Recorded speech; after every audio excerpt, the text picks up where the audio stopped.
పోనీలే కదా అని ఊరుకుంటుంటే ఆ పొట్టిదాన్ని పడే రోజు రోజుకి ఎక్కువైపోతుంది. ఈ రోజు ఎలాగైనా ఈ నూనెసి దాన్ని జారి కింద పడేలా చెయ్యాలి. ఒక 4 రోజులు మంచం ఎక్కిందనుకో పొగరు అనుగుద్ది. అమ్మ నా అత్త నా మీద స్కెచ్ చేస్తావా, చెప్తా నీ పని. A few moments later. అత్తయ్య గారు అయ్యో ఏమైందమ్మా? చూసుకోకుండా నూనె మీద కాలేసి జారి పడిపోయాను అత్తయ్య గారు, కాలు బెనికేసింది.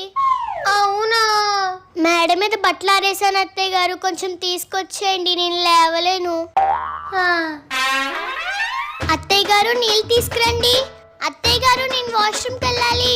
అత్తయ్య గారు గిన్నెలున్నాయి తోమేయండి, నేను పడుకుంటున్నాను. దాన్ని పడేద్దాం అనుకుంటే ఇంట్లో ఉన్న పనంతా నా మీద వచ్చి పడింది. నేను ఇంకా ఈ 2 రోజులు రెస్ట్ తీసుకోవచ్చు, మా అత్తయ్య గారితో కూడా పనులు చేయించచ్చు. స్కెచ్ చేయడం అంటే ఇలా ఉండాలి.